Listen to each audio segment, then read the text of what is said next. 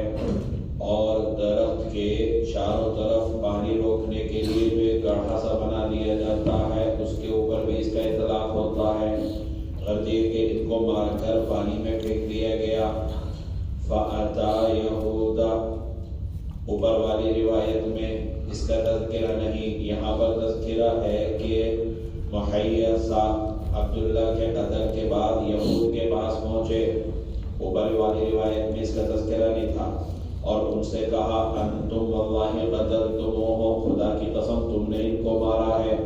قالوا، یہود نے کہا واللہ ما قتلناہ، ہم نے نہیں مارا۔ چنانچہ فأقبل حتى قدم على قومه فذكر لهم ذلك، محیصہ اپنی قوم کے لوگوں کے پاس آیا اور ان سے پورا واقعہ بیان کیا۔ ثم أقبل هو وأخوه حويصة وهو أكبر منه عبد الرحمن ابن سہل، پھر وہ اور ان کے بڑے بھائی حویصہ اور عبد الرحمن ابن سہل یہ متوجہ ہوئے، اور محیصہ حضور صلی اللہ علیہ وسلم کے پاس گئے بات کرنے کے لیے۔ وهو الذي كان بخیبر، اور محیصہ وہ ہے جو خیبر میں تھے، یعنی عبداللہ ابن سہل کے ساتھ۔ فقال رسول اللہ صلی اللہ علیہ وسلم کبر کبر یرید السن، حضور صلی اللہ علیہ وسلم فرمایا کہ بڑے کا خیال کر، یعنی عمر کے اعتبار سے۔ فتکلم حویصہ ثم تکلم محیصہ، تو حویصہ نے اور پھر محیصہ نے بات کی۔ اوپر والی روایت میں یہ ہے کہ عبد الرحمن ابن سہل نے جب بات شروع کی تو حضور صلی اللہ علیہ وسلم نے فرمایا، کیونکہ یہ ان تینوں میں سب سے چھوٹے تھے، کہ بڑے کے بولنے دو، بڑے کو بات کرنے کا موقع دو۔ اور یہاں پر یہ ہے کہ محیصہ نے جب بات شروع کی تو حضور صلی اللہ علیہ وسلم فرمایا کبر کبر، کیونکہ ان سے بڑے بھائی حویصہ موجود تھے۔ بظاہر تعارض معلوم ہوتا ہے کہ وہاں یہ جملہ عبد الرحمن کے بارے میں تھا اور یہاں محیصہ کے بارے میں، اس میں کوئی تعارض نہیں۔ ہو سکتا ہے پہلے عبد الرحمن نے بات شروع کی ہو تو آپ نے ان کو ٹوکا ہو کوئی بڑے کو بات کرنے دو، اب محیصہ نے بات شروع کی تو پھر ان کو بھی ٹوکا، کوئی تمہارے بھی بڑے موجود ہیں لہذا ان کو بات کرنے دو، تو کوئی تعارض اس میں نہیں۔ پہلے حویصہ نے بات شروع کی، اور چونکہ اس اصل واقعہ جو کہ یہ عبداللہ ابن سہل کے ساتھ محیصہ موجود تھے اور پھر دونوں الگ الگ ہوئے اور پھر یہی وہاں پر واپس آئے اور انہوں نے لاش کو دیکھا، تو انہوں نے حضور صلی اللہ علیہ وسلم کو پھر پورا واقعہ بیان کیا۔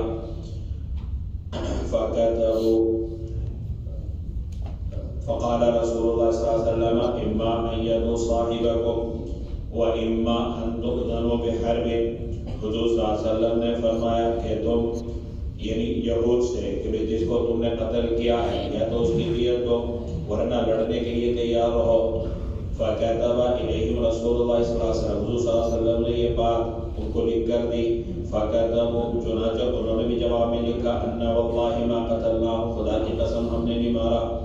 فقال رسول اللہ صلی اللہ علیہ وسلم لحویصة ومحیصة وعبد الرحمن أتحلفون وتستحقون دم صاحبكم، حویصہ محیصہ عبد الرحمن سے کہا کہ کیا تم قسم کھا کر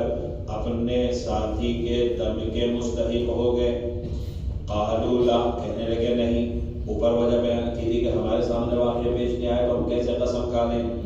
قال فتحلف لكم یہودا، پھر تو تمہارے لیے یہود قسم کھائیں گے۔ قالوا لیسوا مسلمین، انہوں نے کہا وہ تو مسلمان نہیں، تو ان کی قسم کا ہم کیسے اعتبار کر لیں؟ تو گویا مقدمہ خارج ہو گیا۔ فوعدہ رسول اللہ صلی اللہ علیہ وسلم من عندی، حضور صلی اللہ علیہ وسلم نے اپنے پاس سے دیت ادا کی۔ اور اگلے باب میں روایت آئے گی من ابل الصدقہ، اس کا جواب گزشتہ کل بتلایا تھا کہ یا تو مراد یہ ہے کہ آپ صلی اللہ علیہ وسلم نے صدقے کے ان اونٹوں کو بیت المال سے خرید لیا ہو اور پھر اپنی طرف سے ادا کیا ہو، یا پھر مقصد یہ ہے کہ آپ صلی اللہ علیہ وسلم نے بیت المال سے ہی ان اونٹوں کو دیت کے طور پر دیا۔ تو جو کہ آپ امیر تھے، آپ حاکم تھے، آپ کو بیت المال میں مصالح مسلمین تصرف کرنے کا اختیار تھا، تو اسی وجہ سے یہ گویا آپ کا دینا ہوا آپ ہی کی طرف سے، تو مراد اپنے ذاتی مال سے دینا نہیں ہے۔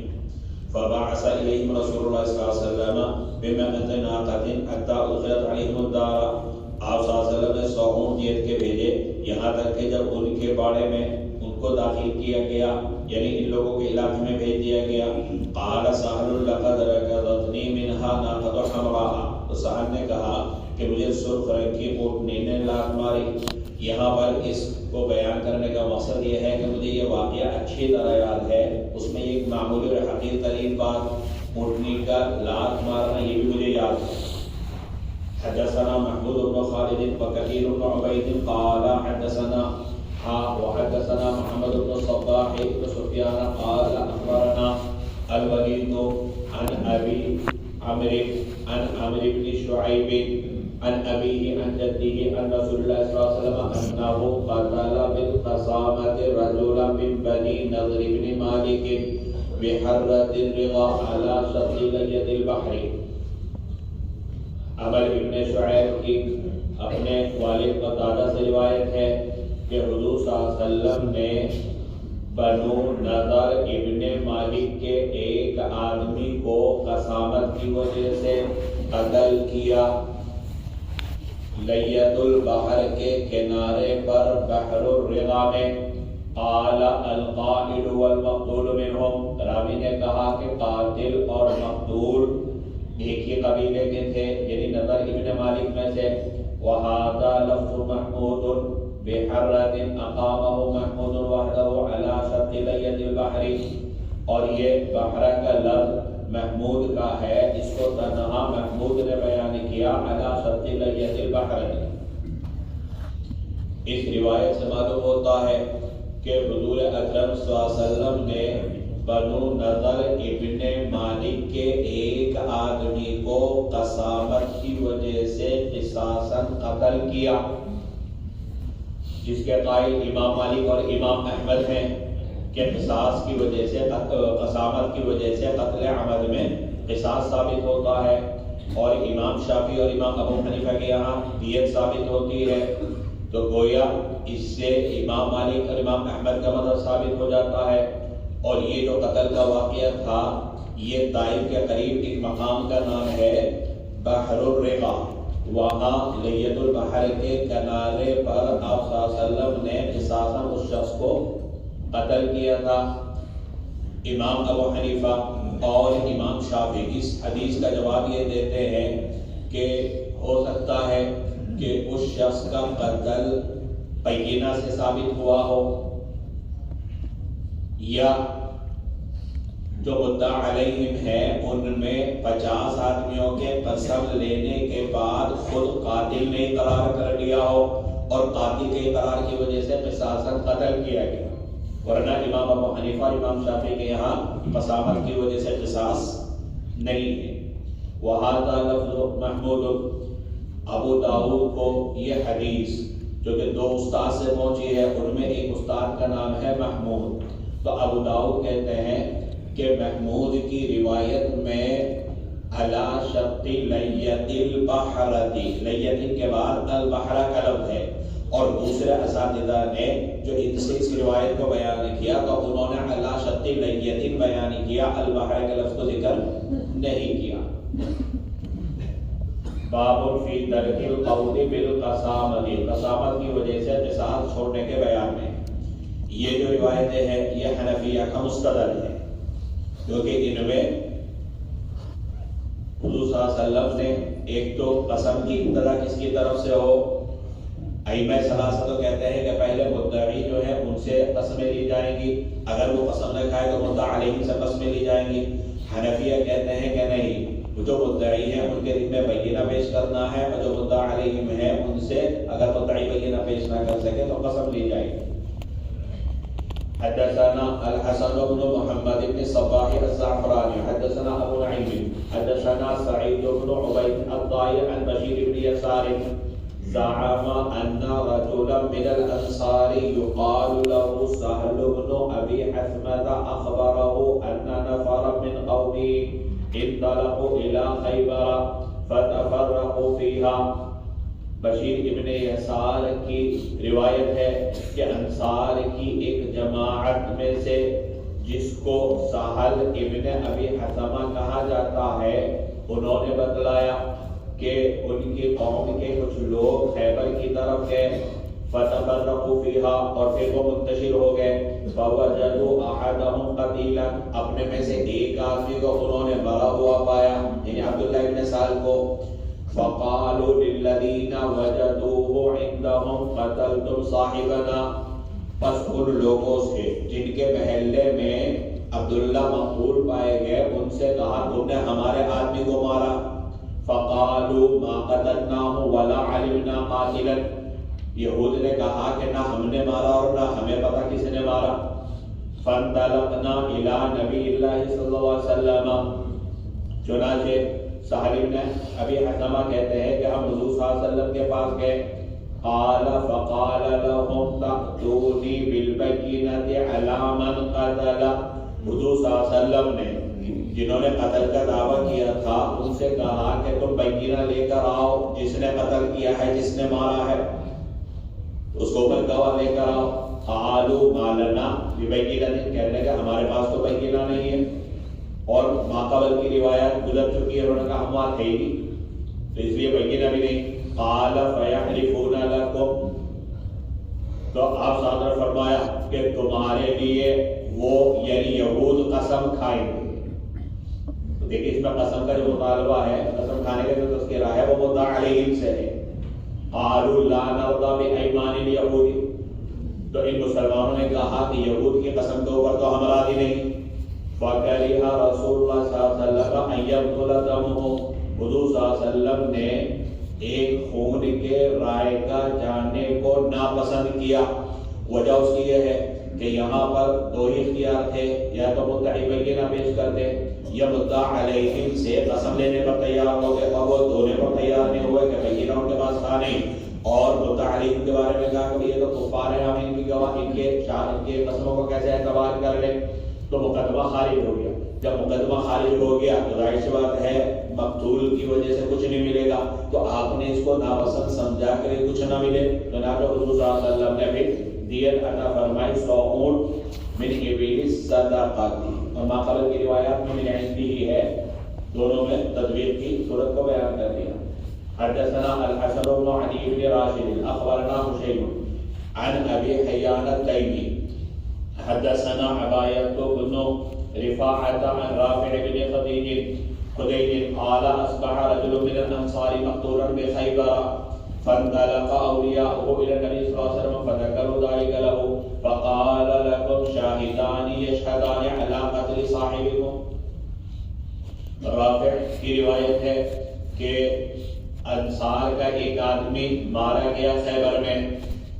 ان کے ساتھی حضور صلی اللہ علیہ وسلم کے پاس گئے اور پورا واقعہ بیان کیا، حضور صلی اللہ علیہ وسلم نے فرمایا کہ تمہارے پاس 2 گواہ ہیں جو تمہارے ساتھی کے قتل پر گواہی دیں، قالوا یا رسول اللہ لم یکن ثم احد من المسلمین، انہوں نے کہا کہ یا رسول اللہ وہاں تو کوئی مسلمان تھا ہی نہیں، وانما هم یہود، وہاں تو صرف یہود موجود تھے، ہم مسلمانوں میں سے کوئی نہیں تھا، وقد یجترئون علی اعظم من هذا، وہ اس قتل کے علاوہ اور بھی بڑے بڑی چیزوں کے اوپر جڑی ہے، قال فاختاروا منهم 50 فاستحلفوهم، تو حضور صلی اللہ علیہ وسلم فرمایا پھر تو ان یہود میں سے ان مدعا علیہم میں سے قسم کے لیے اختیار کر لو، ان کو قسم دلاؤ، یعنی تم منتخب کرو کون کون قسم کھائے گا، قسم تو یہی لوگ کھائیں گے جو مدعا علیہم ہیں، اس سے بھی حنفیہ کی بات ثابت ہو جاتی ہے، فآبوا، چنانچہ مسلمانوں نے انکار کر دیا کہ ہم ان کی قسم کا اعتبار نہیں کرتے، فوعظهم النبی صلی اللہ علیہ وسلم من عنده، حضور صلی اللہ علیہ وسلم نے اپنے پاس سے دیت عطا فرمائی۔ حدثنا عبد العزيز بن يحيى الحراني حدثنا محمد يعني بن سلمة عن محمد بن اسحاق عن محمد بن ابراهيم بن حارث عن عبد الرحمن بن بجيد قال ان سهلا والله اوهم الحديث، عبد الرحمن ابن بجید کہتے ہیں کہ خدا کی قسم سہل کو حدیث میں وہم ہوا، ان رسول اللہ صلی اللہ علیہ وسلم كتب الى اليهود انه قد وجد بين اظهركم قتيل فدوه، نبی کریم صلی اللہ علیہ وسلم نے یہود کو لکھا کہ تمہارے درمیان ایک آدمی مارا گیا ہے لہذا فدیہ دو. فَكَتَبُوا يَحْلِفُونَ بِاللَّهِ 50 يَمِينًا مَا قَتَلْنَاهُ وَمَا عَلِمْنَا قَاتِلًا. انہوں نے لکھا کہ قسم کھا ہم 50 قسمیں کھا کر کہتے ہیں کہ نہ ہم نے مارا اور نہ ہمیں پتہ کس نے مارا. قال فوعده رسول اللہ صلی اللہ علیہ وسلم من عنده 100 ناقة. حضور صلی اللہ علیہ وسلم نے اپنے پاس سے 100 اونٹنیاں عطا کی دیت کے طور پر. اس روایت میں عبد الرحمن ابن بجیل کہتے ہیں کہ سہل ابن ابی حثمہ کو حدیث بیان کرنے میں اس واقعے کو بیان کرنے میں وہم ہوا ہے. یعنی انہوں نے جیسا کہ گزشتہ باب میں ہے کہ انہوں نے پہلے مدعیوں سے قسم کو بیان کیا اور پھر مدعی علیہم سے قسم کو بیان کیا. حالانکہ ایسا نہیں تھا بلکہ واقعہ یہ ہوا کہ حضور صلی اللہ علیہ وسلم نے یہود کو لکھا کہ تمہارے درمیان ایک مسلمان مارا گیا ہے تو لہذا تم فدیہ دو. اب انہوں نے جواب میں خط لکھا کہ ہم 50 قسمیں کھا کر کہتے ہیں کہ نہ ہم نے مارا نہ ہمیں پتا کس نے مارا. تو اب یہاں پر بھی دیکھیے کہ قسموں کا جو تذکرہ ہے وہ مدعی علیہم سے ہے. اور عبد الرحمن ابن بجیل کہتے ہیں کہ ماقبل کے باب میں جو مدعیوں سے قسم کا تذکرہ تھا یہ سہل ابن ابی حثمہ کو وہم ہوا اور وہی علم ثلاثہ کا مستدل تھا. تو اس سے معلوم ہوتا ہے کہ قسم کا جو مطالبہ ہے وہ صرف مدعی علیہم سے اور مدعیوں سے بینہ کا مطالبہ ہے جیسے کہ ماقبل کی روایت سے معلوم ہوا. اور عبد الرحمن ابن بجیل کے شاگرد ہیں محمد ابن ابراہیم. یہ کہتے ہیں ان کا قول اصابہ کے اندر نقل کیا کہ ہمارے استاد عبد الرحمن ابن بجیل علم میں سہل ابن ابی حثمہ سے پڑھ کر ہیں اگرچہ سہل عمر میں پڑھے لیکن علم میں ہمارے استاد پڑھے. اب یہ عبد الرحمن ابن بجیل ان کو صحابیت کا شرف حاصل ہے یا نہیں اس کے بارے میں تردد ہے. امام شافعی سے پوچھا گیا کسی شاگرد نے کہ آپ عبد الرحمن ابن بجیل کی روایت کیوں نہیں لیتے تو انہوں نے فرمایا کہ ان کی صحابیت میں تردد ہے. اگر یہ صحابی نہیں ہے تو ان کی روایت مرسل ہے اور سہل ابن ابی حثمہ کی صحابیت میں کوئی شک نہیں. اس وجہ سے امام شافعی جو ائمہ ثلاثہ میں ہے انہوں نے سہل ابن ابی حثمہ کی ماقبل باب کی روایات کو لیا. حدثنا حسن بن علي حدثنا عبد الرزاق اخبرنا معمر عن الزهري عن ابي سلمة بن عبد الرحمن وسليمان بن يسار عن رجال من الانصار ان النبي صلى الله عليه وسلم قال لليهود وبدا بهم ويحلف منكم 50 رجلا فابوا فقال للانصار استحقوا فقالوا انحلف على الغيب يا رسول الله فجعلها رسول الله صلى الله عليه وسلم دية على يهود لأنه وجد بين أظهرهم. سلیمان ابن یسار انہوں نے صحابہ کی جماعت سے اس کو روایت کیا فرمایا کہ آپ صلی اللہ علیہ وسلم نے یہود سے کہا وَبَتَابِهِمْ اور ان سے قسم کی ابتدا کرتے ہوئے کہ تم میں سے 50 آدمی قسم کھائے فَأَبَوْا چنانچہ مسلمانوں نے ان کی قسم ماننے سے انکار کر دیا تو حضور صلی اللہ علیہ وسلم نے انصار سے کہا استحقوها تو پھر تم ثابت کرو. اگر تمہارے پاس بینہ بھی نہیں ہے تو ان سے قسم کھلوانے کو بھی تیار نہیں ہو تو کیا تم یہ چاہتے ہو کہ تم قسم کھاؤ گے.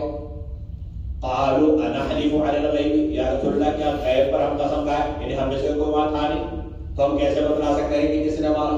تو ہم کیسے قسم کھا سکتے ہیں. تو حضور صلی اللہ علیہ وسلم نے یہود پر جو کہ ان کے محلے میں آدمی مرا ہوا پایا گیا دیت کو مقرر کیا. اسی وجہ سے امام ابو حنیفہ اور امام شافعی کہتے ہیں کہ قسامت کی وجہ سے دیت واجب ہوتی ہے. باب ایقاد من القاتل بحجر او بمثل ما قتل کیا قاتل کو پتھر سے یا جیسے قتل کیا ویسے قتل کیا جائے گا حدثنا محمد بن كثير اخبرنا حمام عن قتادة عن انس ان جارية وجدت قد رز رأسها بين حجرين فقيل لها من فعل بك هذا افلان. حضرت انس کی روایت ہے کہ ایک لڑکی پائی گئی اس حال میں کہ اس کا سر دو پتھروں کے درمیان کچلا ہوا تھا. اس سے کہا گیا کہ تیرے ساتھ کس نے کیا؟ کیا فلاں نے، کیا فلاں نے. حتیٰ سمی الیہودیہ، یہاں تک ایک یہودی کا نام لیا گیا. فاومت براسیہ، اس نے سر سے اشارہ کر دیا. فاخذ الیہودیہ، چنانچہ یہودی کو پکڑا گیا. فاعترف، اس نے بھی اپنے جرم کا اعتراف کر لیا. فامر النبی صلی اللہ علیہ وسلم ان يرد رأسه بالحجارة، حضور صلی اللہ علیہ وسلم نے پتھر سے اس کے سر کچلنے کا حکم دیا. حدثنا احمد بن صالح حدثنا عبد الرزاق اخبرنا معمر عن ایوب عن ابي قلابة عن انس ان یہودیا قتل جاریة من الانصار على حلي لها. حضرت انس کی روایت ہے کہ ایک یہودی نے ایک انصاری لڑکی کو علی حلی لہا، اس کے زیور کی وجہ سے قتل کر دیا. ثم القاها فی قلیب،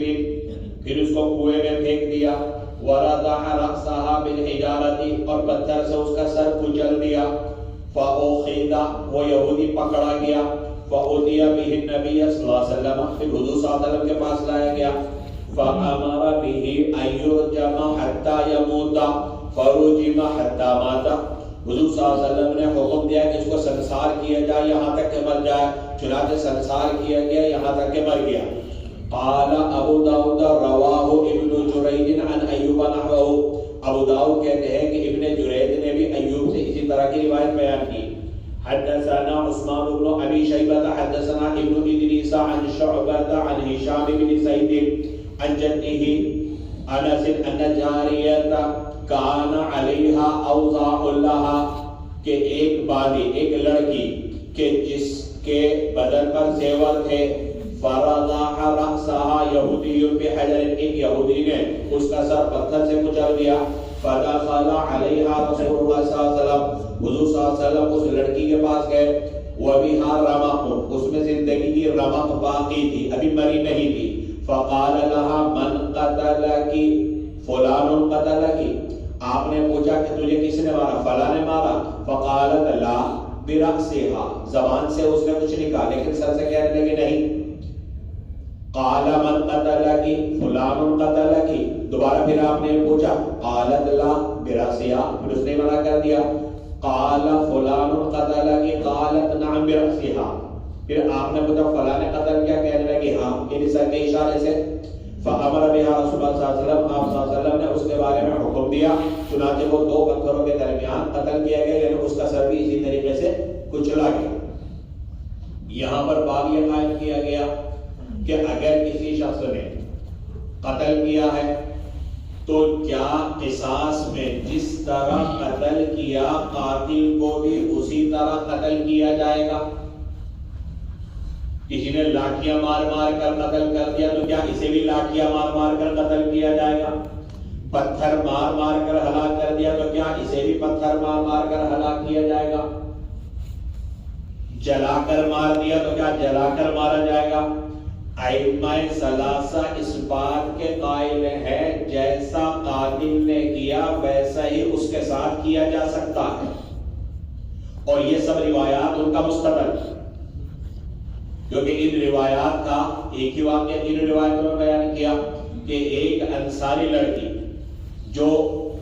زیور پہنے ہوئی تھی، جیسا کہ تیسری روایت میں اوضاع وضع، چاندی کے زیور کو کہا جاتا ہے، تو اس نے چاندی کا زیور پہن رکھا تھا. اور یہاں دوسری روایت میں ہے علی خلق اللہ، کہ جو قتل ہوا وہ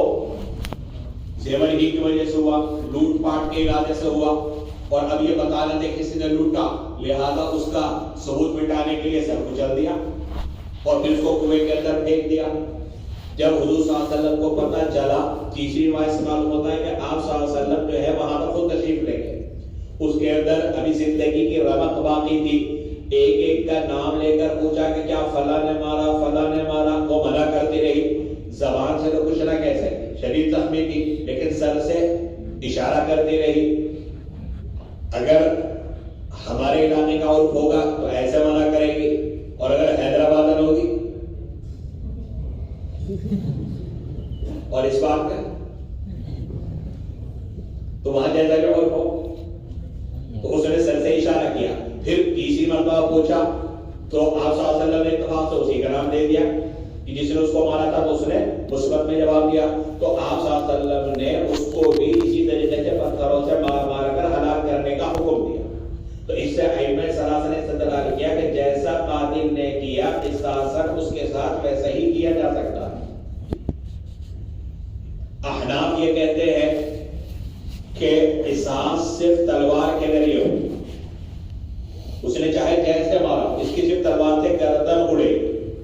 کیونکہ نعمان ابن بشیر کی روایت ہے جس کو امام طحاوی نے بیان کیا، لا قوت الا بالسیف، اور ایک روایت میں ہے لا قوت الا بحدیدۃ، قصاص نہیں مگر لوہے کے ذریعے، لوہے سے مراد تلوار۔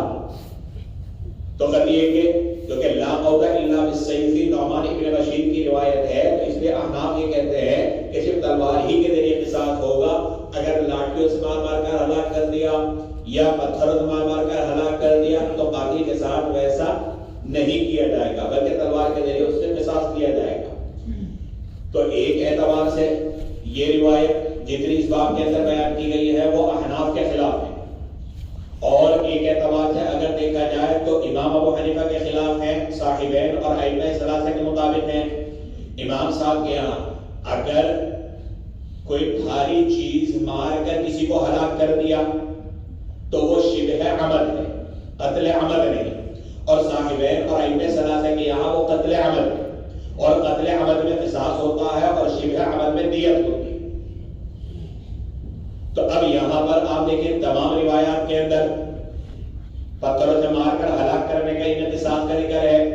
احناف اس کا جواب یہ دیتے ہیں کہ یا تو اس کو تعزیر سیاستاً پتھر مار مار کر ہلاک کیا گیا، یا اگر یہ شبہ عمد ہے تو جو کہ اس نے رہزنی کی ہے وہ قطاع الطریق ہے، اور قطاع الطریق کے بارے میں بھی حکم ہے قتل کرنے کا، تو اسی لیے آپ صلی اللہ علیہ وسلم کی طرف سے اس کا قتل کرنا پایا گیا۔